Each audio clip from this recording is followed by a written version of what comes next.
Okay, let's dive right into a really fascinating puzzle. You have these massive global companies, right? They come to India with their top-of-the-line business playbook, the best hardware money can buy. But then, so often, they just fail.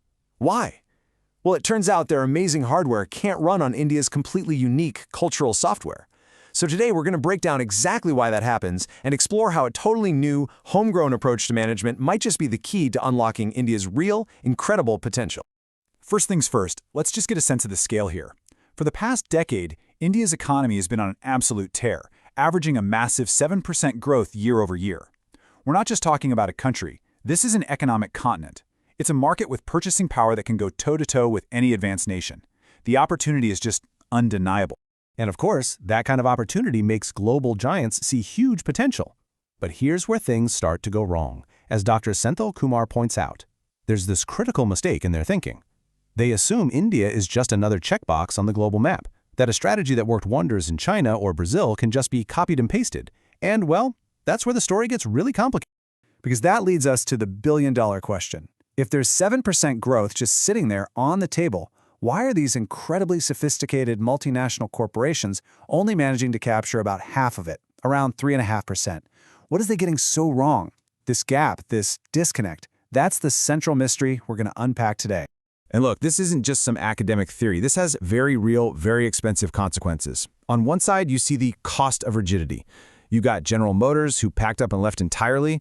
You have McDonald's, Coca-Cola, Walmart. All of them have really struggled. But then, on the other side, you see the reward of agility. Ford, for example, adapted its approach and has seen impressive, steady results.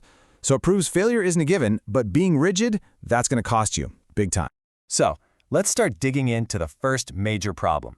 This is the external issue, a fundamental misunderstanding of the market itself.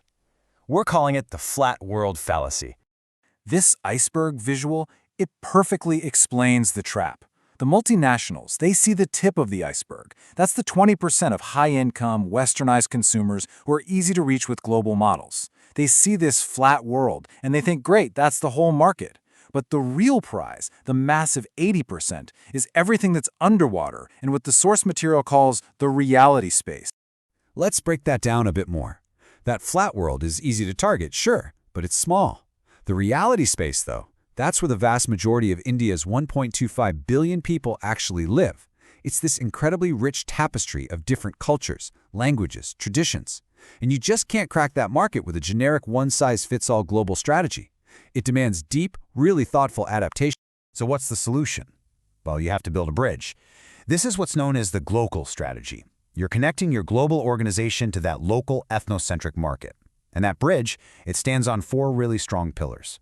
Making a long-term investment, grooming local talent to be that crucial cultural link, creating deep operational connections, and being willing to totally customize your product. But hold on, the problem isn't just with outsiders looking in and getting it wrong. There's also a really deep-seated internal issue within India's own management culture, a kind of colonial hangover that's been lingering for decades. And you know what? This problem starts right in the classroom. For the last 50 years, management education in India has pretty much been a copy-paste of Western systems. The textbooks, the case studies, the way they teach, it's all imported, and it's rarely adapted to the actual Indian context. What you end up with is a generation of managers who are trained on theories that just don't line up with the reality right outside their office window. Now, this has deep historical roots. For 2 centuries, colonial rule essentially turned many Indian businesses into trading posts. They weren't hubs of local innovation, they were just channels for foreign money and foreign ideas. And what that did was it suppressed native ingenuity and created this mindset of importing solutions instead of building them from the ground up. And all of this leads to a pretty serious clash of values. So, for example, a Western manager gives a performance review and sees it as constructive feedback, right? But in the Indian context, where core values like karma, duty, and family are so important, that exact same review can feel like a deep personal insult. This gap between Western theory and Indian social reality causes a ton of friction. Okay, so we've diagnosed the problem from both the outside and the inside. So where do we find the solution?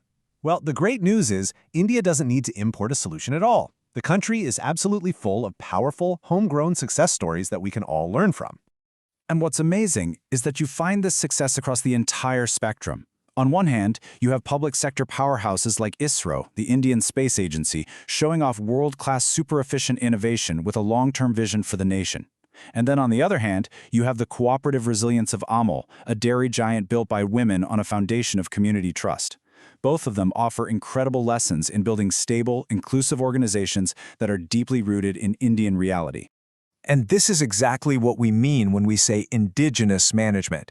It's not about throwing out global ideas. It's about building a management philosophy from the ground up, one that's perfectly in sync with India's own unique history, its culture, and its values. And I think this quote is just so important. It's easy to criticize public sector companies for their problems, sure, but they also embody this incredible resilience and long-term stability. They are masters at building what's called trust equity with the nation, a native skill that often gets ignored in the race to adopt Western models that only focus on short-term market equity. So, the path forward isn't about choosing between West and East or picking global over local. It's about creating a powerful new blend. It's about forging what the source calls the new native manager. This Venn diagram just captures the whole idea perfectly. The goal is to find that sweet spot in the middle, where global professionalism, the technical skills, the best practices, the efficiency, overlaps with the Indian ethos of social responsibility, community, and long-term thinking. That's the new native identity. It's not about being some old-school feudal lord or a shallow copycat, but a principled leader like a J.R.D. Tata or a Dr. Abdul Kalam, who is rooted in Indian values. And here's what that actually looks like on the ground. A typical Western approach to motivation is all about individual gain. The Indian approach understands that family security and loyalty are often way more powerful drivers. So the action is to align your incentives with those social needs. Instead of running a corporate machine, you build a social organism. And you don't just aim for legal compliance, you practice dharma, this deeper concept of righteous duty and social responsibility. So, the takeaways here are pretty clear. For the multinational leaders, you need to scale up your investment and truly Indianize your management style. For the Indian managers, it's time to stop just copying the West. Look to your own public sector giants and homegrown successes for models of stable, inclusive growth. It's about creating an identity that's both globally competent and deeply Indian. At the end of the day, this represents a massive philosophical shift. The Western model often treats a company like a racing horse. It's built for speed, high risk, and a fast payout. The indigenous Indian model, on the other hand, sees a company as a social institution, more like a banyan tree, incredibly complex, deeply rooted in its community, and built for long-term stability and growth that includes everyone. And that really leaves us with one final, crucial question.